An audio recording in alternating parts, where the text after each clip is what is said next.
ನಮ್ಮ ಧರ್ಮ ಗ್ರಂಥಗಳನ್ನು ನೀರಿನಲ್ಲಿ ಮುಳುಗಿಸಲಾಯಿತು, ನದಿಗಳಿಗೆ ಚೆಲ್ಲಲಾಯಿತು, ನಮ್ಮ ಗ್ರಂಥಗಳಿಗೆ ಬೆಂಕಿ ಇಟ್ಟು ಸುಡಲಾಯಿತು. 6 ತಿಂಗಳು ಉರಿದಿದ್ದಾವೆ ನಮ್ಮ ಬೆಂಕಿಗಳು ಖಿಲ್ಜಿ ಅಗ್ನಿಗೆ ಆಹುತಿಯಾಗಿ.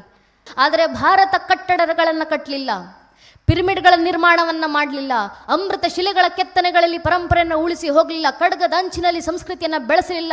ಸನಾತನ ಧರ್ಮ ಗಾಳಿನಲ್ಲಿ ಗಾಳಿ ಹೋಗಿ ಮೀರಿಬಲ್ಲಂಥ ಮಂತ್ರಗಳ ಉಚ್ಚಾರಗಳ ಮೂಲಕ ತಮ್ಮ ಪರಂಪರೆಯನ್ನು ಬೆಳೆಸಿ ಹೋದ್ರು.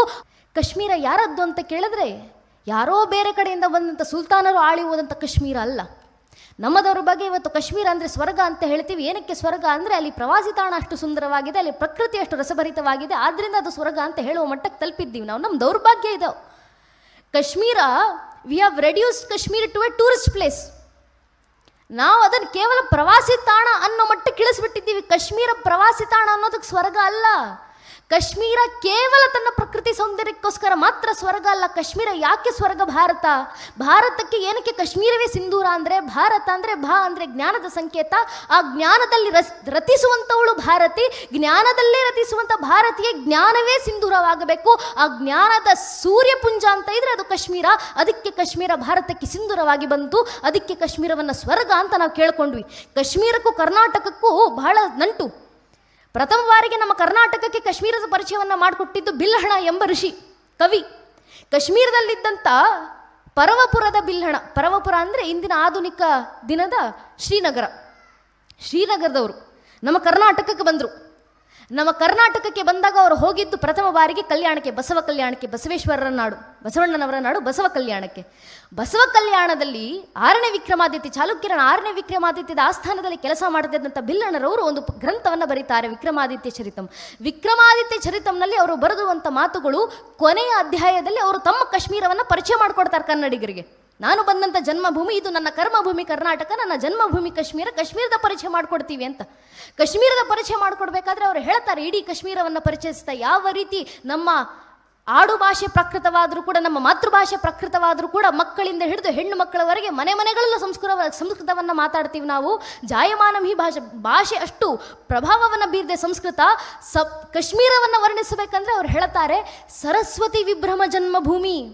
ತಾಯಿ ಶಾರದೆ ಖುದ್ದು ಅವತರಿಸಿ ಧರೆಗಿಡಿದು ಬಂದರೆ ಕಾಶ್ಮೀರವನ್ನು ನೋಡಿ ತಾಯಿ ಶಾರದೆ ದಿಗ್ಭ್ರಮೆಗೊಳ್ಳಬೇಕು, ಅಂತಹ ಜ್ಞಾನವನ್ನು ಹೊಂದಿರುವಂಥ ಕಾಶ್ಮೀರ ನನ್ನದು ಅಂತ ಕಾಶ್ಮೀರಕ್ಕೆ ಬಿಲ್ಹಣ ಒಂದು ಹೆಸರನ್ನು ಕೊಡ್ತಾರೆ, ಕುಂಕುಮ ಕೇಸರ ಕಾಶ್ಮೀರ. ಎಷ್ಟು ಸುಂದರವಾಗಿದೆ ನೋಡಿ, ಕುಂಕುಮ ಕೇಸರ ಕಾಶ್ಮೀರ. ಬಹುಶಃ ಅವರು ಅಂದು ಹಾಕಿಕೊಟ್ಟಂತೆ ಬೇರೆ ಇರಬೇಕು, ಇವತ್ತದು ಅಗಾಧ ವೃಕ್ಷವಾಗಿ ಬೆಳೆದಿರೋದ್ರಿಂದ ಅದನ್ನು ಮುಂದುವರೆದ ಭಾಗವಾಗಿ ಜಮ್ಮು ಮತ್ತು ಕಾಶ್ಮೀರ ಭಾರತ ಮಾತೆ ಸಿಂಧೂರ ಅಂತ ನಾವು ವರ್ಣಿಸ್ಕೊಂಡು ಹೇಳ್ತೀವಿ. ಆ ಕುಂಕುಮ ಕೇಸರದ ನಾಡು ಕಾಶ್ಮೀರ. ಅಭಿನವ ಗುಪ್ತರ ತಂತ್ರಲೋಕ ಹುಟ್ಟಿದಂಥ ಕಾಶ್ಮೀರ, ಅಭಿನವ ಗುಪ್ತರ ಅಭಿನವ ಭಾರತಿ ಹುಟ್ಟಿದಂಥ ಕಾಶ್ಮೀರ, ಬಿಲ್ಹಣರಂಥವರನ್ನ ಜನ್ಮ ಕೊಟ್ಟಂಥ ಕಾಶ್ಮೀರ, ಭರತ ಮುನಿಯ ನಾಟ್ಯಶಾಸ್ತ್ರಕ್ಕೆ ಜನ್ಮವಿತ್ತಂಥ ಕಾಶ್ಮೀರ, ಕ್ಷೇಮರಾಜರ ನೃಪಾವಳಿಗೆ ಜನ್ಮವಿತ್ತಂಥ ಕಾಶ್ಮೀರ, ಆನಂದವರ್ಧನನ ಧನ್ಯಲೋಕಕ್ಕೆ ಜನ್ಮವಿತ್ತಂಥ ಕಾಶ್ಮೀರ, ಗ್ರಂಥಗಳು ರಚನೆಯಾದಂಥ ಕಾಶ್ಮೀರ, ನಮ್ಮ ಪೂರ್ವಿಕರು ಹಿರಿಯರು ಋಷಿಮುನಿಗಳೆಲ್ಲರೂ ಇಳಿದು ಬಂದಿದ್ದು ಕಾಶ್ಮೀರದಿಂದ, ತಾಯಿ ಶಾರದೆಯ ವಾಸಸ್ಥಳ ಅಂತ ಭಾವಿಸುವಂಥ ಕಾಶ್ಮೀರ, ಒಬ್ಬ ಸಾಮಾನ್ಯ ವ್ಯಕ್ತಿ ಕೂಡ ರಾಜನಾಗಿ ಕಾಶ್ಮೀರವನ್ನು ಆಳಿ ಹೋದ್ರಲ್ಲ ಅಂತ ರಾಜರನ್ನು ಕಂಡಂಥ ಕಾಶ್ಮೀರ, ಇಡೀ ಭಾರತದ ಇತಿಹಾಸದಲ್ಲೇ ಪ್ರಥಮ ಬಾರಿಗೆ ಒಬ್ಬ ಹೆಣ್ಣು ಮಗಳು ಕಾಶ್ಮೀರದ ರಾಜ ತೀರಿಕೊಂಡಂಥ ಸಂದರ್ಭದಲ್ಲಿ ಕಾಶ್ಮೀರವನ್ನು ಆಳಲಿಕ್ಕೆ ಮತ್ತೊಬ್ಬ ಗಂಡಸು ಯಾಕೆ ಬೇಕು, ಕಾಶ್ಮೀರದ ರಾಜನ ಹೆಂಡತಿ ಬದುಕಿದ್ದಾಳಲ್ಲ ಆಕೆಯನ್ನು ಪಟ್ಟಾಭಿಷಿಕ್ತಳನ್ನಾಗಿಸಿ ಅಂತ ಶ್ರೀಕೃಷ್ಣ ಪರಮಾತ್ಮ ಖುದ್ದು ನಿತ್ತು ಹೆಣ್ಣು ಮಗಳನ್ನು ಕಾಶ್ಮೀರಕ್ಕೆ ಮಹಾರಾಣಿಯಾಗಿಸಿ, ಯಶೋಧರಿಯನ್ನು ಮಹಾರಾಣಿಯಾಗಿಸಿ ಹೆಣ್ಣು ಮಕ್ಕಳಿಂದ ಕಾಶ್ಮೀರವನ್ನು ಆಳಿಸಿದ್ರಲ್ಲ, ಆ ಯಶೋಧರಿಯ ಕಾಶ್ಮೀರ ನಮ್ಮ ಕಾಶ್ಮೀರ. ನಮ್ಮ ದೌರ್ಭಾಗ್ಯ ಆ ಕಾಶ್ಮೀರ ಇವತ್ತು ಎಲ್ಲಿ ಹೋಗಿದೆ? ಎಲ್ಲಿ ಬಿಟ್ವಿ ನಾವು ಕಾಶ್ಮೀರವನ್ನು? ಕಾಶ್ಮೀರದಲ್ಲಿ ಹುಟ್ಟಿದಂಥ ಆ ಅಗಾಧ ಗ್ರಂಥಗಳು. 19ನೇ ಶತಮಾನದ ಒಬ್ಬ ಸ್ಕಾಲರ್ ಬ್ಯೂಲರ್ ಅಂತ ಅವರ ಹೆಸರು, ಕಾಶ್ಮೀರಕ್ಕೆ ಬಂದಿದ್ದರು, ವಿದೇಶದವರು. ಕಾಶ್ಮೀರಕ್ಕೆ ಬಂದಂಥವರು ಉಲ್ಲೇಖ ಮಾಡ್ತಾರೆ ಬ್ಯೂಲರ್, ಕಾಶ್ಮೀರದ ಅನೇಕ ಗ್ರಂಥಗಳನ್ನು ದಳ ಸರೋವರದಲ್ಲಿ ಮುಳುಗಿಸಲಾಗಿತ್ತು, ಚೆಲ್ಲಿ. ದಳ ಸರೋವರನ್ನು ಇವತ್ತು ಆಧುನಿಕ ಕಾಲದಲ್ಲಿ ಡಾಲ್ ಲೇಕ್ ಅಂತ ಕರೀತಾರೆ, ಅನೇಕ ಜನರಿಗೆ ಗೊತ್ತಿರುತ್ತೆ. ಮೂಲ ಅದರ ಹೆಸರು ದಳ ಸರೋವರ. ಆ ದಳ ಸರೋವರದಲ್ಲಿ ಗ್ರಂಥಗಳನ್ನು ಎಸೆಯಲಾಗಿತ್ತು, ಆ ಸರೋವರದಲ್ಲೇ ಮುಳುಗಿ ಹೋದುವಷ್ಟು ಗ್ರಂಥಗಳು. ಶತಶತಮಾನಗಳ ಕಾಲ ಕಾಶ್ಮೀರದಲ್ಲಿದ್ದಂಥ ಹಿಂದೂಗಳು ಮಾಡಿಕೊಂಡು ಬಂದಂಥ ಕೆಲಸ ಯಾವುದು ಅಂದರೆ, ಇಡೀ ದೇಶದಾದ್ಯಂತ ಉತ್ಪತ್ತಿಯಾದಂಥ ಎಲ್ಲ ಗ್ರಂಥಗಳನ್ನು ಸಂಗ್ರಹ ಮಾಡಿ ಇಟ್ಟಿದ್ದು, ಬರೀತಿದ್ರು ನಿರಂತರ. ನಮ್ಮದು ಶಾಹಿಯ ಪರಂಪರೆ ಅಲ್ಲ, ನಮ್ಮದು ಬರೆದಿಟ್ಟಂಥ ಪರಂಪರೆ ಅಲ್ಲ, ನಮ್ಮದು ಶ್ರವಣ ಮನನದ ಪರಂಪರೆ. ಗುರು ಹೇಳಬೇಕು, ಶಿಷ್ಯ ಕೇಳಬೇಕು, ತಿಳ್ಕೊತಿದ್ದನ್ನು ಅರ್ಥಸಹಿತವಾಗಿ ಮುಂದಿನ ಪೀಳಿಗೆಗೆ ತಲುಪಿಸಿ ಹೋಗಬೇಕು. ಇದು ಭಾರತೀಯ ಪರಂಪರೆ, ಗುರು ಶಿಷ್ಯ ಪರಂಪರೆ. ಈ ಶ್ರವಣ ಮನನದಲ್ಲಿ ಬಂದಂಥ ಈ ಜ್ಞಾನ ಭಂಡಾರ ಇನ್ನು ಮುಂದೆ ಹೀಗೆ ಹೋಗ್ತಾ ಹೋದರೆ ಕೇಳಲಿಕ್ಕೆ ಶಿಷ್ಯರು ಇರೋದಿಲ್ಲ, ಹೇಳಲಿಕ್ಕೆ ಗುರುಗಳು ಇರಲಿಲ್ಲ. ಆದರೂ ಧರ್ಮ ಉಳಿಸಬೇಕು, ಹೇಗೆ ಉಳಿಸ್ತೀವಿ, ಬರೆದಿಟ್ಟು ಹೋಗ್ತೀವಿ ಇನ್ನು ಮುಂದೆ ಅಂತ ಬರೀಲಿಕ್ಕೆ ಶುರು ಮಾಡಿದ್ರು. ಶತಶತಮಾನಗಳಿಂದ ಬಂದಂಥ ಇಡೀ ಜ್ಞಾನ ಭಂಡಾರವನ್ನು ಒಂದು ಗ್ರಂಥದಲ್ಲಿ ದಾಖಲಿಸುಟ್ಟು ಹೋಗುವಂಥ ಪರಂಪರೆ ಇದೆಯಲ್ಲ. ಕಲ್ಹಣ ಅಂತವ್ರು ರಾಜತರಂಗಡಿ ಅಂತ ಬರೆದಲ್ಲ, ರಾಜತರಂಗಡಿಯನ್ನು ಯಾವತ್ತಾದ್ರೂ ಓದಿ ನೋಡಿ. ಬೃಹತ್ ಗ್ರಂಥ ಅದು, ಸುಮಾರು 3 ತಲೆಮಾರುಗಳು ಬರೆದಿರುವಂಥ ಗ್ರಂಥ. ಆ ಮಹಾಭಾರತದ ಆದಿಯಿಂದ ಹಿಡಿದು ಕಶ್ಯಪರಿಂದ ಹಿಡಿದು ಮುಂದೆ ಬರುವಂಥ ಹರ್ಷರಾಜನಿಂದ ಹಿಡಿದು ಎಲ್ಲ ರಾಜರ ಇತಿಹಾಸವನ್ನು ಆ ಒಂದು ರಾಜತರಂಗಿಣಿಯಲ್ಲಿ ಕಲ್ಯಾಣ ಹೊಂದವರು ಬರೆದು ಹೋಗಿದ್ದಾರೆ. 3 ತಲೆಮಾರುಗಳು ಬರ್ತಾ ಬರ್ತಾ ಬಂದಿರುವಂಥ ಗ್ರಂಥ. ಅಂಥ ಗ್ರಂಥಗಳ ಸಾಗರ ಇತ್ತು ಕಾಶ್ಮೀರದಲ್ಲಿ. ನಮ್ಮದವ್ರ ಬಗ್ಗೆ ಕಳ್ಕೊಂಡ್ವಿ, ನಾವು ಎಲ್ಲವನ್ನ ಕಳ್ಕೊಂಡ್ವಿ. ಏನಕ್ಕೆ? ನಮ್ಮ ಮೇಲಾದಂಥ ದಾಳಿಗಳ ಕಾರಣದಿಂದ. ಆದರೆ ಯೋಚನೆ ಮಾಡಿ, ನಮ್ಮ ಧರ್ಮ ಗ್ರಂಥಗಳನ್ನು ನೀರಿನಲ್ಲಿ ಮುಳುಗಿಸಲಾಯಿತು, ನದಿಗಳಿಗೆ ಚೆಲ್ಲಲಾಯಿತು, ನಮ್ಮ ಗ್ರಂಥಗಳಿಗೆ ಬೆಂಕಿ ಇಟ್ಟು ಸುಡಲಾಯಿತು. 6 ತಿಂಗಳು ಉರಿದಿದ್ದಾವೆ ನಮ್ಮ ಬೆಂಕಿಗಳು ಖಿಲ್ಜಿ ಅಗ್ನಿಗೆ ಆಹುತಿಯಾಗಿ. ನಮ್ಮ ಗ್ರಂಥಗಳನ್ನ ಸುಟ್ಟರು, ನಮ್ಮ ದೇವಸ್ಥಾನಗಳನ್ನು ಭಗ್ನಗೊಳಿಸಿದ್ರು, ನಮ್ಮ ಜ್ಞಾನ ಭಂಡಾರವನ್ನು ನಾಶ ಮಾಡುವಂಥ ಪ್ರಯತ್ನ ಮಾಡಿದ್ರು. ಇಷ್ಟೆಲ್ಲ ಪ್ರಯತ್ನವಾದರೂ ಸನಾತನ ಧರ್ಮದ ಜ್ಞಾನ ಇವತ್ತಿಗೂ ನಾಶವಾಗಿಲ್ಲ. ಯೋಚನೆ ಮಾಡಿ, ಯಾಕೆ? ನಾಟ್ಯಶಾಸ್ತ್ರದ ಅನೇಕ ಅಧ್ಯಾಯಗಳನ್ನು ಕಳ್ಕೊಂಡಿರಬಹುದು, ಆದರೆ ನಾಟ್ಯದ ಸಂಸ್ಕೃತಿ ಇವತ್ತಿಗೂ ಭಾರತದಲ್ಲಿ ಜೀವಂತವಾಗಿದೆ. ಇಂಥ ಸನಾತನ ನಾಟ್ಯಾಲಯ ಅಂತ ಉಳಿಸ್ಕೊಂಡು ಬಂದಿದ್ದಾವಲ್ಲ, ಯಾರ ಕಾರಣದಿಂದ? ಯಾರು ಕಾರಣ ಅಂದರೆ ಇತಿಹಾಸ ತಜ್ಞರು ಹೇಳುತ್ತಾರೆ, ಈಜಿಪ್ಷಿಯನ್ನರು ತಮ್ಮ ಪರಂಪರೆಯನ್ನು ಪಿರಮಿಡ್ಗಳಲ್ಲಿ ಬಿಟ್ಟು ಹೋದರು. ಪಿರಮಿಡ್ ನೆಲಸಮ ಆದಂಥ ದಿನ ಈಜಿಪ್ಷಿಯನ್ ಜನಾಂಗ ನೆಲಸಮವಾಗುತ್ತೆ. ಗ್ರೀಕರು ತಮ್ಮ ಇತಿಹಾಸವನ್ನು ಅಮೃತ ಶಿಲೆಗಳಲ್ಲಿ ಬಿಟ್ಟು ಹೋದರು. ಅಮೃತ ಶಿಲೆಗಳು ಭಗ್ನಗೊಂಡಂಥ ದಿನ ಇಡೀ ಗ್ರೀಕ್ ಜನಾಂಗ ಭಗ್ನಗೊಳ್ಳುತ್ತೆ. ಇವತ್ತು ನೆನ್ಪಿಟ್ಕೊಂಡಿದೆ ಜನಾಂಗ, ಆ ಅಮೃತ ಶಿಲೆಗಳು ಸಿಗಲಿಲ್ಲ ಅಂದರೆ ಗ್ರೀಕ್ ಜನಾಂಗ ಉಳಿತಿರಲಿಲ್ಲ. ರೋಮನರು ತಮ್ಮ ಜನಾಂಗವನ್ನು ಕತ್ತಿನ ಅಂಚಿನಲ್ಲಿ ಬೆಳೆಸಿ ಹೋದರು. ಅವರ ಕತ್ತಿಗಳು ನೆಲಸಮ ಆದ ಕೂಡಲೇ ಇಡೀ ರೋಮನ್ ಜನಾಂಗ ಮಣ್ಣಲ್ಲಿ ಮಣ್ಣಾಗಿ ಹೋಯಿತು.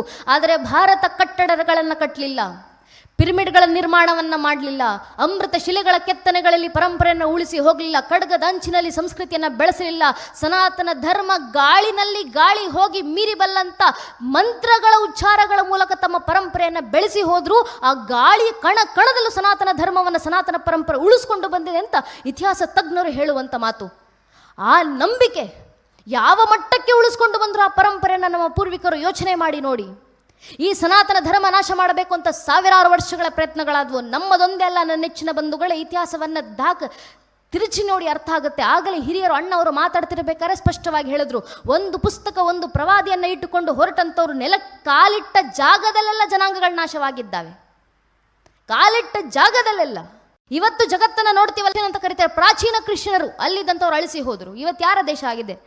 ಜಾರ್ಡನ್ನಲ್ಲಿದ್ದಂಥವ್ರು ಮೂಲ ರೋಮನರಲ್ವಾ, ಬಿಬ್ಲಿಕ್ ಜನಾಂಗ ಅಲ್ವಾ? 2 ಜನಾಂಗ ಎಲ್ಲಿ ಹೋಯ್ತು? ಲಿಬಿಯಾದಲ್ಲಿದ್ದಂಥ ಮೂಲ ಜನಾಂಗ ರೋಮನ್ ಮತ್ತು ಬರ್ಬರ್ದಲ್ಲ, ಎಲ್ಲೋತಿ ಈ ಜನಾಂಗಗಳು? ಯೋಚನೆ ಮಾಡಿ ನೋಡಿ.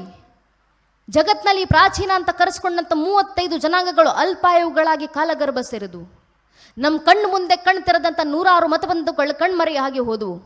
ಎಷ್ಟು ವರ್ಷಗಳ ಅವಧಿ? ಬಹಳ ತೆಗೆದುಕೊಳ್ಳಿಲ್ಲ. ಈಜಿಪ್ಷಿಯನ್ ಜನಾಂಗ ಕೇವಲ 21 ವರ್ಷ. ಒಂದೇ ಒಂದು ಪರೀಕ್ಷೆಯ ಜನಾಂಗದ ದಾಳಿಯನ್ನು ತಡೆಯುವಷ್ಟು ಸಾಮರ್ಥ್ಯ ಇಲ್ಲದೆ ಇಡೀ ಈಜಿಪ್ಷಿಯನ್ ಜನಾಂಗ ಮಣ್ಣಲ್ಲಿ ಮಣ್ಣಾಗಿ ಹೋಯಿತು. ಕಟ್ಟಿದಂಥ ಪಿರಮಿಡ್ಗಳು ಇದ್ದಾವೆ. ಪಿರಮಿಡ್ ಕಟ್ಟಿದಂಥ ಜಗತ್ತಿನ ಒಬ್ಬ ಜೀವಂತ ವ್ಯಕ್ತಿ ಈಜಿಪ್ಷಿಯನ್ ಜನಾಂಗಕ್ಕೆ ಸೇರಿದವನು ಭೂತ್ ಕನ್ನಡಿ ಹಿಡ್ಕೊಂಡು ಕೂತ್ರು ನಮಗೆ ಜಗತ್ತಿನಲ್ಲಿ ಸಿಗೋದಿಲ್ಲ.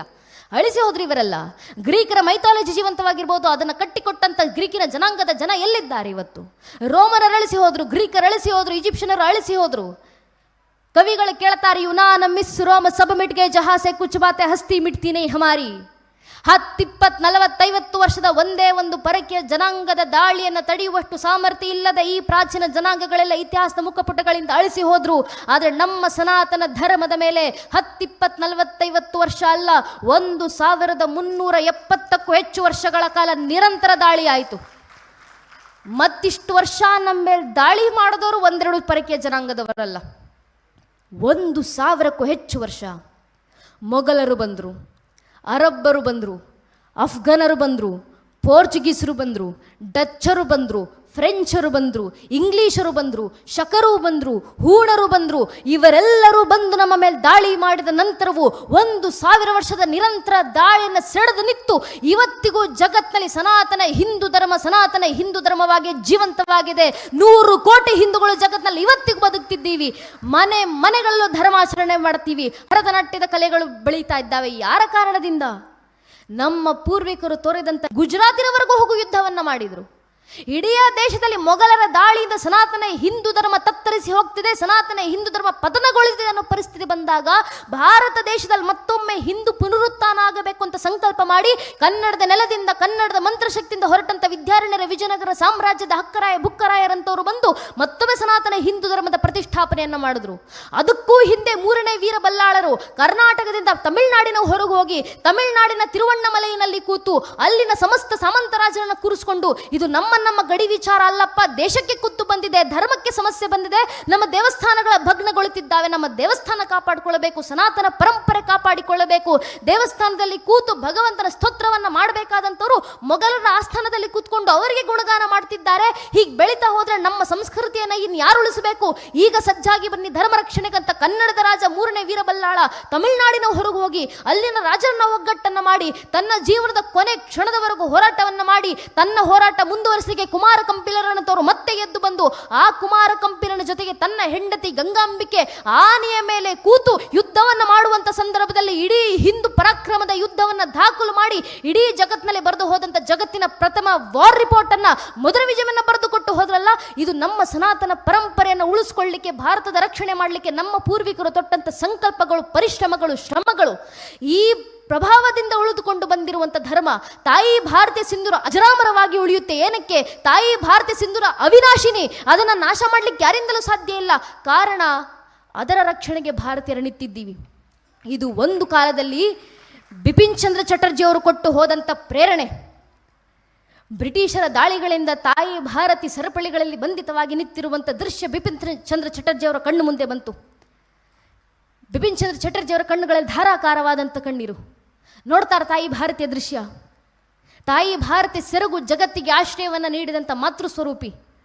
ಆಕೆ ಸರಪಳಿಗಳಲ್ಲಿ ಬಂಧಿತಳಾಗಿದ್ದಾಳೆ, ಆಕೆ ಕಣ್ಣೀರಿಡ್ತಿದ್ದಾಳೆ. ನನ್ನ ರಕ್ಷಣೆಗೆ ಜಗತ್ತಿಗೆ ಆಶ್ರಯ ಕೊಟ್ಟಂತವಳು ನಾನು, ನನ್ನ ರಕ್ಷಣೆಗೆ ಯಾರು ಇಲ್ಲವ ಜಗತ್ತಿನಲ್ಲಿ? ಆಗ ಬಿಪಿನ್ ಚಂದ್ರ ಚಟರ್ಜಿ ಅವರು ಪುಂಖಾನುಪುಂಖವಾಗಿ ಸಾಲುಗಳನ್ನು ಬರೀತಾರೆ. ಕೋಟಿ ಕೋಟಿ ಕಂಠ ಖಲ ಖಲ ನಿನಾದ ಕರಾಲೆ, ಕೋಟಿ ಕೋಟಿ ಭುಜೈ ಧೃತ ಖರ ಕರವಾಲೆ, ಅಬಲ ಕೆನುಮ ತುಮಿ ಅಬಲೆ. ತಾಯಿ, ಕೋಟಿ ಕೋಟಿ ಕಂಠಗಳಿಂದ ಸುಮಧುರವಾಗಿ ಪುಂಖಾನುಪುಂಖವಾಗಿ ಹಾಡುವವಳು ನೀನು, ಕೋಟಿ ಕೋಟಿ ಭುಜಗಳಿಂದ ಶಸ್ತ್ರಚಾಲನೆ ಮಾಡುವವಳು ನೀನು. ಕೋಟಿ ಕೋಟಿ ಜನ ನಿನ್ನ ಮಕ್ಕಳು ಇಲ್ಲಿದ್ದೀವಮ್ಮ ನಾವು. ಕೋಟಿ ಕೋಟಿ ಜನ ಮಕ್ಕಳು ನಿನಗಿರಬೇಕಾದ್ರೆ ನೀನು ಹೇಗಮ್ಮ ಅಬಲೆ ಆಗ್ತೀಯ? ನಿನ್ನ ಮಕ್ಕಳು ನಾವಿಲ್ವಾ? ತ್ವಮಿದುರ್ಗಾ ದಶ ಪ್ರಹರಣ ದಾರಿಣಿ ಕಮಲಾ ಕಮಲತಲ ವಿಹಾರಿಣಿ ವಾಣಿ ವಿದ್ಯಾದಾಯಿಣಿ ನಮಾಮಿ ತ್ವಾಂ ನಮಾಮಿ ಕಮಲಾ ಮಮಲಾಂ ಅತುಲಾಂ ಸುಜಲಾಂ ಸುಫಲಾಂ ಮಾತರಂ ವಂದೇ ಮಾತರಂ ಅಂತ ಬಿಪಿನ್ ಚಂದ್ರ ಚಟರ್ಜಿ ಅವರು ಬರೆದು ಹೇಳ್ತಾರೆ. ಬಾಹುಗಳಿಂದ ಶಸ್ತ್ರಚಾಲನೆ ಮಾಡುವಂಥ ದುರ್ಗಿ ಅವತಾರ ನೀನು. ಕಮಲ ದಳಗಳಲ್ಲಿ ವಿಹಾರಿಸುವಂಥ ಲಕ್ಷ್ಮೀ ಸ್ವರೂಪಿ ನೀನು. ಸಂಪತ್ತನ್ನು ಒದಗಿಸುವಂಥ ಲಕ್ಷ್ಮೀ ಸ್ವರೂಪಿ ನೀನು. ನಮ್ಮ ವಾಕುಗಳಲ್ಲಿ ನಿಂತು ನಮ್ಮಿಂದ ಜಿವ್ವೆಯಲ್ಲಿ ನೃತ್ಯ ಮಾಡಿ ಆಡಿಸುವಂಥವಳು ಮಾತು ತಾಯಿ ಶಾರದೆ ವಿದ್ಯಾವಾರಿಧಿ ನೀನಮ್ಮ ವಿದ್ಯಾವಾಣಿ. ನೀನು ಎಲ್ಲವೂ. ಭಾರತದ ಗುಡಿ ಗೋಪುರಗಳಲ್ಲಿ ಆರಾಧಿಸಲ್ಪಡುವಂಥ ಒಂದೊಂದು ಮೂರ್ತಿ ನೀನು ಕಣಮ್ಮ. ನಿನ್ನನ್ನೇ ಆರಾಧಿಸ್ತಾ ಬಂದಿದ್ದೀವಿ. ನೀನು ಜಗತ್ತಿಗೆ ಆಶ್ರಯವನ್ನು ಕೊಟ್ಟಿದ್ದೀಯಾ, ನಿನ್ನ ರಕ್ಷಣೆಗೆ ನಾವಿದ್ದೀಮ್ಮ, ನೀನು ಚಿಂತೆ ಮಾಡಬೇಡ ಅಂತ ಬಿಪಿನ್ ಚಂದ್ರ ಚಟರ್ಜಿ ಅವರು ಒಮ್ಮೆ ತಾಯಿ ಭಾರತ ಮಾತೆಗೆ ಕೊಟ್ಟಂಥ ಪ್ರಮಾಣ ನಾವಿದ್ದೀವಮ್ಮ ನಿನ್ನ ರಕ್ಷಣೆಗೆ. ಅದನ್ನು ಮುಂದುವರಿಸುವಂಥ ಜವಾಬ್ದಾರಿ ಅಲ್ವ ನಮ್ಮದು. ಯಾವ ಪರಂಪರೆ ಉಳಿಗೋಸ್ಕರ ನನ್ನ ನಿಮ್ಮ ಪೂರ್ವಿಕರು ಸರ್ವಸ್ವವನ್ನು ಮುಡಿಪಾಗಿಟ್ಟು ಹೋದರೋ ಆ ಪರಂಪರೆ ಉಳಿಸಿ ಮುಂದಿನ ಪೀಳಿಗೆ ಕೊಡುವಂಥ ಕೆಲಸ ನಮ್ಮಿಂದ ಆಗಬೇಕು. ಎಷ್ಟು ಕಷ್ಟಪಟ್ಟು ಉಳಿಸ್ಕೊಂಡು ಬಂದಿದ್ದಾರೆ, ಎಷ್ಟು ಶುದ್ಧವಾಗಿ ಪವಿತ್ರವಾಗಿ ಧರ್ಮದ ಪರಂಪರೆ ನಮ್ಮ ಪೂರ್ವಿಕರು ಉಳಿಸ್ಕೊಂಡು ಬಂದರು. ಇಡೀ ಜಗತ್ತಿನಲ್ಲೇ ಸೃಷ್ಟಿಯ ಆದಿಯಲ್ಲಿ ತಾಯಿ ಶಾರದೆಯ ಪ್ರಥಮ ವೀಣ ಝಂಕಾರ ಓಂಕಾರದ ರೂಪದಲ್ಲಿ ಹೊರಬಂದು ಶಿವನ ಡಮರುಗಳಿಂದ ವ್ಯಾಕರಣದ ರೂಪದಲ್ಲಿ ಹೊರಹೊಮ್ಮಿ ವೇದಗಳಾಗಿ ಮಾರುಗೊಂಡು ನಮಗೆ ಗೊತ್ತೋ ಗೊತ್ತಿಲ್ಲದೆಯೋ ನಮ್ಮ ನರ ನಾಡಿಗಳಲ್ಲಿ ಸಂಸ್ಕಾರದ ರೂಪದಲ್ಲಿ ಬೆಸೆದು ಹೋಗಿ ರಕ್ತದ ಕಣಕಣದಲ್ಲೂ ಹರಿಯುತ್ತಾ ತಲೆಮಾರಿನಿಂದ ತಲೆಮಾರಿಗೆ, ಜನಾಂಗದಿಂದ ಜನಾಂಗಕ್ಕೆ, ಪೀಳಿಗೆಯಿಂದ ಪೀಳಿಗೆಗೆ ನಿರಂತರವಾಗಿ ಹರಿದು ಬರುತ್ತಾ ಗಾಳಿಯಂತೆ ಎಲ್ಲೆಡೆ ಸ್ಥಿತವಾಗಿ ಅಗ್ನಿಯಷ್ಟು ಪವಿತ್ರವಾಗಿ ಹಿಂದೂ ಮಹಾಸಾಗರದಂತೆ ಭೋರ್ಗರೀತಾ ತನ್ನ ಮೇಲೆ ದಾಳಿ ಮಾಡಿದಂಥ ದಾಳಿಕೋರರ ಜನಾಂಗಗಳನ್ನು ತನ್ನೊಳಗೆ ಜೀರ್ಣಿಸಿಕೊಂಡು ಆ ಜಠರಾಗ್ನಿಯನ್ನೇ ಜ್ಞಾನಾಗ್ನಿ ಸ್ವರೂಪದಲ್ಲಿ ಹೊರಹೊಮ್ಮಿ ಆ ಜ್ಞಾನದ ಉಷಕ್ಕಿರಣಗಳಿಂದ ಜಗತ್ತನ್ನು ಬೆಳಗ್ತಾ ಜ್ಞಾನ ಭಾಸ್ಕರನಂತೆ ನಿಂತಿರುವಂಥ ಜೀವಂತ ಪ್ರಾಚೀನ ಧರ್ಮ ಅಂತ ಜಗತ್ತಿನಲ್ಲಿ ಯಾವುದಾದ್ರೂ ಇದ್ರೆ ಅದು ನನ್ನ ಸನಾತನ ಹಿಂದೂ ಧರ್ಮ ಮಾತ್ರ. ಅದು ತಾಯಿ ಭಾರತೀಯ ಸಿಂಧೂರ ಮಾತ್ರ. ಆಕೆಯ ಸಿಂಧೂರದ ತೇಜಸ್ಸು ಜಗತ್ತನ್ನು ಬೆಳಗಿಸಿತ್ತು ಒಂದು ಕಾಲದಲ್ಲಿ. ಆ ಕಾಶ್ಮೀರದಲ್ಲಿ ನಿಂತು ನಮ್ಮ ಪೂರ್ವಿಕರು ಒಂದು ಕಾಲದಲ್ಲಿ ಜಗತ್ತಿಗೆ ಕರೆಯನ್ನು ಕೊಟ್ಟಿದ್ರು. ಏತದ್ದೇಶ ಪ್ರದೂಸಸ್ಯ ಸಕಾಶ ದಗ್ರಜನ್ಮನಃ ಸ್ವಂ ಸ್ವಂ ಚರಿತ್ರ ಶಿಕ್ಷಣ ಪೃಥಿವ್ಯಾಂ ಸರ್ವಮಾನವ. ಪೃಥ್ಯ ಸರ್ವ ಜನಗಳೇ, ನಿಮ್ಮ ಅಗ್ರಜರಾದಂಥ ಮನುಕುಲಕ್ಕೆ ಹಿರಿಯರಾದಂಥ ಹಿರಿಯರು ನಾವು ಭಾರತದಲ್ಲಿದ್ದೀವಪ್ಪ, ನಮ್ಮ ಬಳಿ ಬನ್ನಿ, ನಿಮಗೆ ಬೇಕಾದಂಥ ಜ್ಞಾನವನ್ನು ಪ್ರೀತಿಯಿಂದ ದಾರಿ ಎರೆದು ಕೊಡ್ತೀವಿ. ಕೇಳಿದ್ವಿ ನಾವು. ಅಣ್ಣವರೇ ಹೇಳಿದ್ರಲ್ಲ, ಕತ್ತಿನ ಅಂಚಿನಲ್ಲಿ ನಿರ್ಮಾಣವಾದಂಥ ಪರಂಪರೆ ಎಲ್ಲ ನಮ್ಮದು ಇನ್ನೊಬ್ಬರ ಮೇಲೆ ಬಲಾತ್ಕಾರದಿಂದ ಹೂಡಿದಂಥ ಪರಂಪರೆ ಅಲ್ಲ, ಧರ್ಮದ ನಂಬಿಕೆಗಳಲ್ಲ. ನಮ್ಮ ಧರ್ಮ ಪ್ರಚಾರಕ್ಕೆ ನಮಗೆ ಕತ್ತಿಗಳು ಬೇಕಾಗಲಿಲ್ಲ, ನಮ್ಮ ಧರ್ಮ ಪ್ರಚಾರಕ್ಕೆ ಬಲಾತ್ಕಾರ ನಮಗೆ ಬೇಕಾಗಲಿಲ್ಲ. ನಮ್ಮ ಪೂರ್ವಿಕರ ಬಾಯಲ್ಲಿ ಶಾಂತಿ ಮಂತ್ರ ಇತ್ತು, ಕೈಯಲ್ಲಿ ಅಭಯದ ಮುದ್ರೆ ಇತ್ತು. ಹಳ್ಳಿಗೂ ತಿರುಗಾಡಿದ್ರು, ಜಗತ್ತಿನಾದ್ಯಂತ ಹೋದ್ರು, ಜ್ಞಾನವನ್ನು ಪಸರಿಸಿದ್ರು. ಬೇಕಾದವರು ಬನ್ನಿ ನಮ್ಮ ಬಳಿ ಜ್ಞಾನ ಕೊಡ್ತೀವಂತ ಇಲ್ಲಿ ನಳಂದ, ತಕ್ಷಶಿಲಾ, ವಿಕ್ರಮಶಿಲಾ ಅಂತ ವಿಶ್ವವಿದ್ಯಾಲಯಗಳನ್ನು ನಿರ್ಮಾಣ ಮಾಡಿದ್ವಿ. 14 ವಿದ್ಯೆ, 64 ಕಲೆಗಳನ್ನು ಕಳಿಸಿಕೊಟ್ವಿ ಜಗತ್ತಿಗೆ. ಜಗತ್ತನ್ನು ಬೆಳಗಿದಂಥ ಪರಂಪರೆ ನಮ್ಮದು. ಈ ಪರಂಪರೆ ಉದ್ಭವಗೊಂಡಿತ್ತು ಆ ದೂರದ ಕಾಶ್ಮೀರದಲ್ಲಿ. ಆ ಕಾಶ್ಮೀರವನ್ನು ಕಳ್ಕೊಳ್ಳುವಂಥ ಪರಿಸ್ಥಿತಿ ಬಂದಿದ್ದಿಲ್ಲ. ಅಂಥ ಕಾಶ್ಮೀರ ಉಳಿಬೇಕು. ಯಾಕೆ ಉಳಿಯಬೇಕು? ಅನೇಕರಲ್ಲಿ ಪ್ರಶ್ನೆ. ಒಂದು ಭೂಭಾಗ ಅಲ್ಲವಾ ಅದು? ಒಂದು ಭೂಭಾಗಕ್ಕೋಸ್ಕರ ಏನಕ್ಕಿಷ್ಟೆಲ್ಲ ಹೋರಾಟ? ಏನಕ್ಕೆ ಹೋರಾಟ ಅಂದರೆ, ಒಂದು ಭೂಭಾಗವನ್ನು ನಾವು ಅಕಸ್ಮಾತ್ ಕಳೆದುಕೊಂಡ್ರೆ ಆ ಭೂಭಾಗದ ಸಮಸ್ತ ಸಂಸ್ಕೃತಿ, ಸಂಸ್ಕಾರ, ಪರಂಪರೆ, ಶ್ರೀಮಂತಿಕೆ ಎಲ್ಲವನ್ನೂ ಕಳ್ಕೊಳ್ತೀವಿ. ಇದರ ಉದಾಹರಣೆ ಈಗಾಗಲೇ ಭಾರತ ಜೀವಂತ ಸಾಕ್ಷಿಯಾಗಿ ನೋಡಿದೆ. 7.5 ದಶಕಗಳ ಹಿಂದೆ ಅಖಂಡವಾಗಿದ್ದ ಭಾರತವನ್ನು ಏಕಕಾಲಕ್ಕೆ ತ್ರಿಖಂಡಗೊಳಿಸಿದ್ರು. ಭಾರತದ 3 ಭಾಗಗಳಾಗಿ ಹೋದು ಪರಿಣಾಮ ಏನಾಯಿತು? ಭಗತ್ ಸಿಂಗರ ಕ್ಷಾತ್ರ ದೇಶದಿಂದ ಕಂಡಂತ ಲಾಹೋರ್ ನಮ್ಮಿಂದ ಕೈ ತಪ್ಪಿ ಹೋಯಿತು. ಅಲ್ಲಿದ್ದಂಥ ಆ ಕ್ಷಾತ್ರ ದೇಶದ ಪರಂಪರೆ ಕಳ್ಕೊಂಡ್ವಿ ನಾವು. ಭಗತ್ ಸಿಂಗರ ಪರಂಪರೆಯನ್ನು ಕಳ್ಕೊಂಡಿದ್ದ ನಾವು ಲಾಹೋರ್ನನ್ನು ಕಳ್ಕೊಂಡಂಥ ಸಂದರ್ಭದಲ್ಲಿ ಯಾವ ಭೂಮಿನಲ್ಲಿ ಅರವಿಂದರ ಪ್ರಥಮ ಸ್ವದೇಶಿ ಶಾಲೆ ನಿರ್ಮಾಣ ಮಾಡಲಾಯಿತು ಆ ರಂಗಾಪುರದ ಕನಸು ಭಗ್ನಗೊಳ್ಳಿತು. ಯಾವ ಭೂಮಿನಲ್ಲಿ ಪುಷ್ಪಲತಾ ವಡ್ಡೇದಾರ್, ಪ್ರೀತಿಲತಾ ವಡ್ಡೇದಾರ್ ಅಂತವರು ಎದ್ದು ಬಂದು ಆ ಸ್ವತಂತ್ರ ಸಿಂಹಗಳು ಬ್ರಿಟಿಷರ ಎದೆಯನ್ನು ಬಗೆದಿದ್ರು, ಆ ಕ್ಷತ್ರಿಯ ಪರಂಪರೆ ಹೊಂದಂತ ಬಂಗಾಳವನ್ನು ಕಳೆದುಕೊಂಡ್ವಿ ನಾವು. ಅಲ್ಲಿ ಕಳೆದುಕೊಂಡಿದ್ದು ಕೇವಲ ಒಂದು ಇತಿಹಾಸವನ್ನು ಮಾತ್ರ ಅಲ್ಲ, ಆ ಬಂಗಾಳದಲ್ಲಿ ಹುಟ್ಟಿ ಹೋದಂಥ ಎಂತೆಂಥ ಜ್ಞಾನಗಳನ್ನು ಕಳ್ಕೊಂಡ್ವಿ ನಾವು, ಎಂತೆಂಥ ಗ್ರಂಥಗಳನ್ನು ಕಳ್ಕೊಂಡ್ವಿ ನಾವು. ಇಡೀ ಭಾರತದ ಸನಾತನ ಹಿಂದೂ ಧರ್ಮದ ತಂತ್ರಕ್ಕೂ ಲೋಕದ ಪಥವನ್ನು ಪಾಲಿಸಬೇಕು ಅಂದರೆ ನಾವು ಬಂಗಾಳಕ್ಕೆ ಹೋಗಬೇಕಿತ್ತು. ಇಡೀ ತಂತ್ರ ಮಾರ್ಗವನ್ನೇ ಕಳ್ಕೊಂಡ್ವಿ ನಾವು. ಬಂಗಾಳವನ್ನು ಕಳ್ಕೊಂಡಂಥ ಸಂದರ್ಭದಲ್ಲಿ ಎಷ್ಟು ಗ್ರಂಥಗಳು ನಾಶವಾಗಿ ಹೋದವು. ನಮ್ಮ ದರ್ಶನ ಪರಂಪರೆ, ಒಂದೊಂದು ದರ್ಶನ ಪರಂಪರೆಗೂ ಒಂದೊಂದು ಭೂಭಾಗವನ್ನು ನೇಮಕ ಮಾಡಿಟ್ಟಿದ್ವಿ. ಗೊತ್ತೋ ಗೊತ್ತಿಲ್ಲದೆಯೋ ಆ ಭೂಭಾಗಕ್ಕೆ ಒಲಿದು ಬಂದಂಥ ಸಂಸ್ಕಾರ ಅದು. ಒಂದೊಂದು ಭೂಭಾಗಗಳನ್ನು ಕಳ್ಕೊಂಡಾಗ ಆ ದರ್ಶನ ಪರಂಪರೆ ಸೂತ್ರವನ್ನು ಕಳ್ಕೊಂಡ್ವಿ ನಾವು. ಇಡೀ ಸನಾತನ ಹಿಂದೂ ಧರ್ಮದ ಶ್ರೀಮಂತಿಕೆ ಇವತ್ತು ನೋಡ್ತೀವಲ್ಲ, ಇದು ಏನೇನೂ ಅಲ್ಲ. ಒಂದು ಸಿಂಹ ಇದ್ದಂಥ ಘರ್ಜನೆಯ ಒಂದು ಗುಹೆಯ ಕೇವಲ ಪ್ರತಿಧ್ವನಿ ನೋಡ್ತಿರೋದಷ್ಟೇ ನಾವು ಸನಾತನ ಧರ್ಮ ಅಂತ ಇವತ್ತು ನೋಡ್ತಿರೋದು ನಾವು. ಇದರ ಹಿಂದೆ ಬಹಳ ದೊಡ್ಡ ಅಗಾಧ ಪರಂಪರೆ ಇದೆ, ನಾವು ಕಳ್ಕೊಂಡಿದ್ದೀವಿ ಅದನ್ನು. ನಾವು ಹೇಳ್ತೀವಿ ವೇದಗಳನ್ನು ಉಳಿಸ್ಕೊಂಡು ಬಂದಂಥ ಪರಂಪರೆ. ಸ್ವಾಮಿ, ವೇದಗಳಲ್ಲಿ ಶಾಖೆಗಳನ್ನು ಮಾಡಿ ಹೋದ್ರು. ವೇದ ಶಾಖೆಗಳಂತ 4 ಬಂತು. ಆ ವೇದ ಶಾಖೆಗಳಲ್ಲಿ ಎಷ್ಟು ಬ್ರಾಹ್ಮಣಗಳಿದ್ವು, ಎಷ್ಟು ಆರಣ್ಯಕಗಳಿದ್ವು, ಎಷ್ಟು ಸಂಹಿತೆಗಳಿದ್ವು, ಎಷ್ಟು ಉಪನಿಷತ್ತುಗಳಿದ್ವು, ಉಳಿಸ್ಕೊಂಡಿದ್ದೀವ ನಾವು. ಒಂದೊಂದು ವೇದಗಳಿಗೆ, ಸಾಮವೇದಕ್ಕೆ 1,000 ಪ್ರಕಾರಗಳಿದ್ವು. 1,000ದಲ್ಲಿ ಇವತ್ತು ಉಳಿದಿರೋದು ಒಂದೇ ಒಂದು ಪ್ರಕಾರ ಸಾಮವೇದಕ್ಕೆ, ಒಂದೇ ಒಂದು ಜ್ಞಾನ ಮಾರ್ಗದಲ್ಲಿ. ಎಷ್ಟು ಶ್ರೀಮಂತಿಕೆ ಕಳ್ಕೊಂಡಿದ್ದು ಯಾವ ಕಾರಣಕ್ಕೆ? ಬೇರೆ ಯಾರೋ ದಾಳಿ ಮಾಡಿದ್ರು ಅಂತಲ್ಲ, ನಾವು ಬಿಟ್ಕೊಟ್ವಿ. ಎಲ್ಲವನ್ನ ಬಿಟ್ಕೊಡ್ತಾ ಹೋದ್ವಿ. ಏನಕ್ಕೆ ಬಿಟ್ಕೊಟ್ವಿ? ಜಾಗೃತಿಯ ಕೊರತೆ.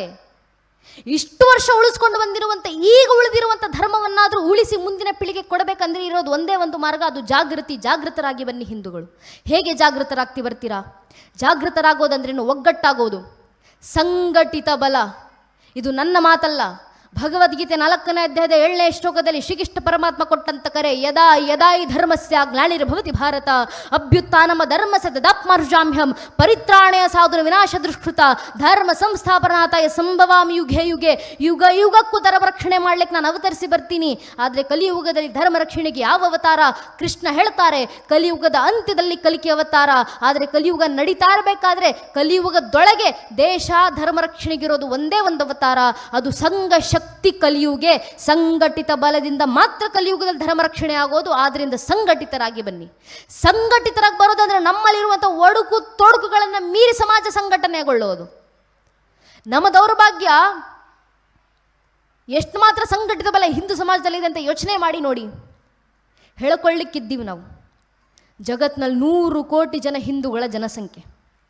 ಆದರೆ ಇವತ್ತು ಒಬ್ಬ ಹಿಂದುವಿನ ಮುಂದೆ ನಿಂತು ನೀನು ಯಾರಪ್ಪ, ನೀನು ಯಾವ ಸಮಾಜಕ್ಕೆ ಸೇರಿದವನು ಅಂದರೆ ಹಿಂದುವಿನ ಬಾಯಿನಲ್ಲಿ ಧರ್ಮದ ಹೆಸರು ಬರೋಕ್ಕೂ ಮುಂಚೆ ಜಾತಿ ಹೆಸರು ಬಂದಿರುತ್ತೆ.